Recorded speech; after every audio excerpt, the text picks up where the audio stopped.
السلام عليكم ورحمة الله وبركاته. اللهم صل وسلم وبارك على سيدنا محمد وعلى آله وصحبه أجمعين. ازيكم حبايبي، عاملين ايه؟ يا رب تكونوا بخير. النهارده بقى هنعمل مع بعض مهلبية. هعمل نصها مهلبية بيضة والنص التاني مهلبية قمر الدين. طريقة سهلة وبسيطة جدا ومش بتاخد وقت، حوالي يعني بتتحسب كده بالدقايق بصراحة. يعني المهلبية دي بتتحسب بالدقايق مش بالوقت خالص. آه طبعا احنا في رمضان، كل سنة وانتم طيبين. احنا كده في اواخر، خلاص ناقص كام يوم على العيد. كل سنة وانتم طيبين وربنا يعود علينا وعليكم بالخير واليمن والبركات، اللهم امين يا رب العالمين. تعالوا بقى نشوف احنا هنعمل ايه، والطريقة اللي انا عملتها برضو عملتها ازاي وان شاء الله هتكون سهلة وبسيطة ومش محتاجة غلبة خالص. انا طبعا كنت ناقعة قمر الدين من قبلها بيوم. يعني من قبلها بيوم، انا عملته مثلا بعد الفطار، ممكن انقعه من الصبح او من قبلها بيوم بالليل خالص. آه بس قبل ما نبدأ الفيديو يا ريت سبسكرايب وتفعيل زر الجرس للقناة فضلا وليس امرا. هنا بقى انا جبت الطبق طبعا اللي انا هنقع فيه القمر الدين. لفة القمر الدين 400 جرام بالظبط يعني. فاحنا كنت هعمل نصها، عملت يعني 200 جرام ديت كده، نص لفة قمر الدين. نص اللفة انا كده هحسب لكم على نص اللفة. حطيت عليها كوبايتين مية سخنة بتغلي، مجين كده مية سخنة مغلية خالص. ممكن على فكرة كنت اسيبها بالساعة ولا ساعتين وتعمل، بس انا كنت عايزاها بايشة بقى، يعني القمر الدين متفكك منها كويس عشان تتعمل مظبوط، ما يكونش فيها اي تكتلات. تمام.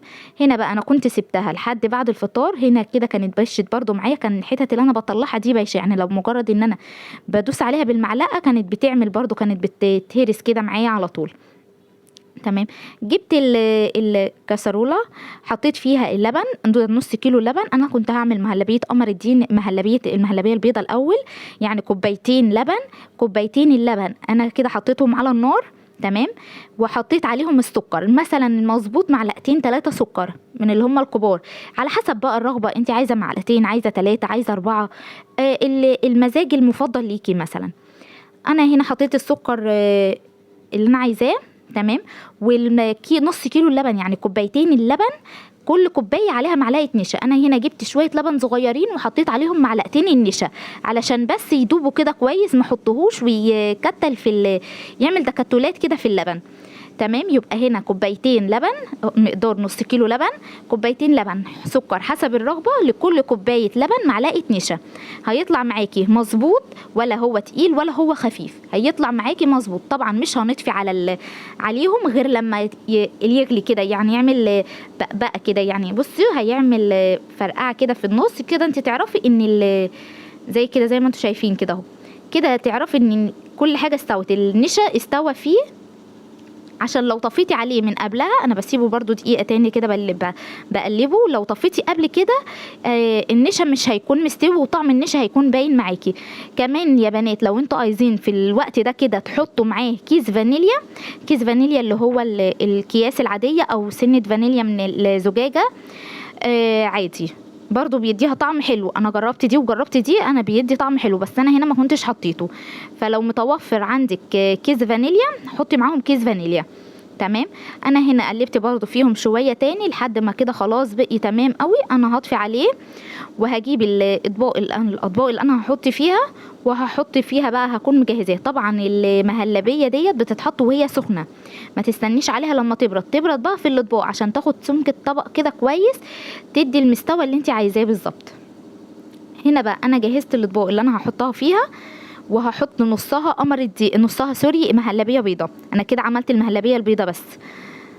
انا كده هحط نصها مهلبيه بيضه والنص التاني هحطه قمر الدين. تمام.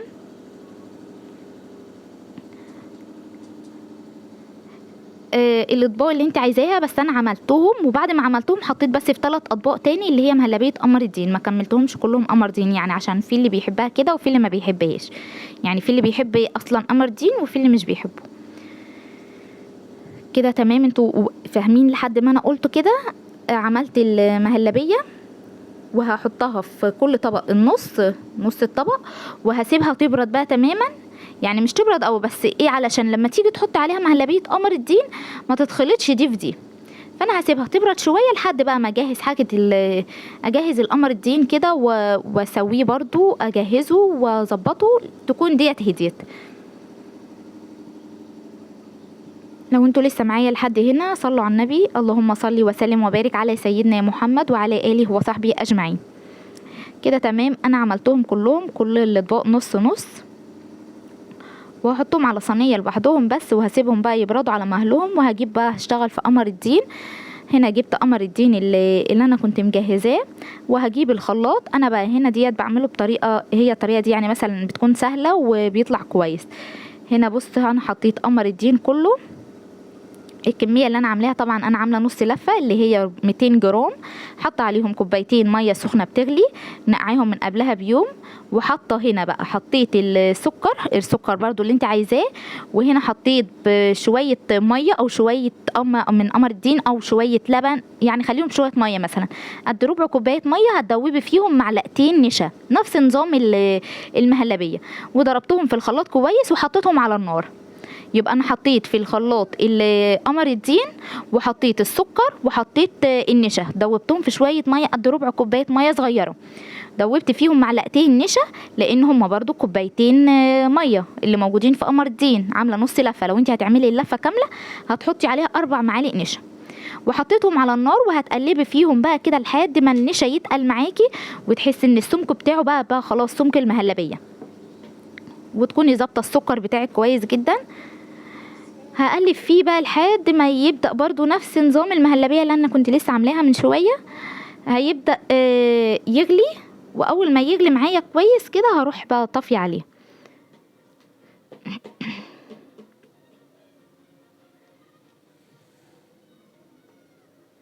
هنا زي ما انا بقلب باستمرار علشان ما تسيبوهوش، عشان ما يستويش معاكي وانت ما تاخديش بالك. بص هنا بقى كان النشا خلاص تقل معايا وبدأ ان هو يغلي اهو. برضو هقلب فيه كده، هو تقل معايا بقى السمك المظبوط بتاعه. بعد ما هيغلي برضو حوالي دقيقة نفس النظام هطفي عليه وهحطه وهو سخن. اي مهلبية عامة تعمليها تحطيها في الاطباق وهي سخنة، تخليها تهدى في الطبق بتاعها.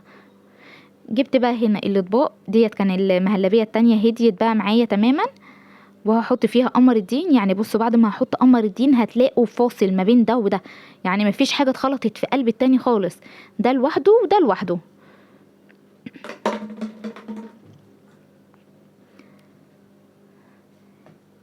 هعمل هنا بقى الاطباق كلها، يعني مش هعملهم كلهم، هعمل 3 اطباق بس من اللي هي المهلبيه البيضه ومهلبيه قمر الدين، والاتنين التانيين هكملهم مهلبيه بيضه عادي.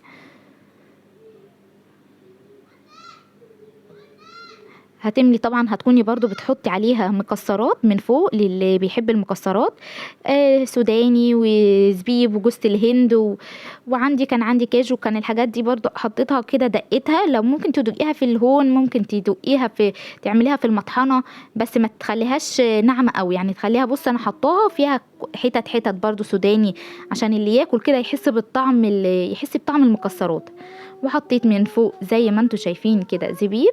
طبعا حطيت رشيت عليها من فوق المكسرات السوداني واللوز والكاجو، عملتهم مع بعض ورشيتهم كده من فوق. بص بقى هنا المهلبيه من تحت اهي البيضه، ومهلبيه قمر الدين من فوق، مفيش حاجه مخلوطه في التانية. وكان طعمها جميل، بس اهم حاجه تظبطي السكر وتزودي السكر شويه في مهلبيه قمر الدين، لانها بتكون المشمش بتاعها حادق كده، فحادق شويه فتكوني ظبطاها. قولولي بقى ايه رايكم في الفيديو، عجبكم ولا لا؟ ويا ريت الاشتراك في القناه فضلا طبعا وليس امرا حبايبي، وتعليق زي العسل كده زيكم. كان طعمها حلو، بس كانت مهلبيه قمر الدين كانت عايزه شويه سكر تانيين، بس عشان كده بقول لكم تزودوا السكر في مهلبيه قمر الدين شويه، عشان بتكون حادقه، يعني بيكون الطعم بتاعها كده حادق سنه طبعا، غير المهلبيه البيضه اللي احنا بنعملها. فتزودوا فيها قمر الدين، تدوقوها الاول طبعا.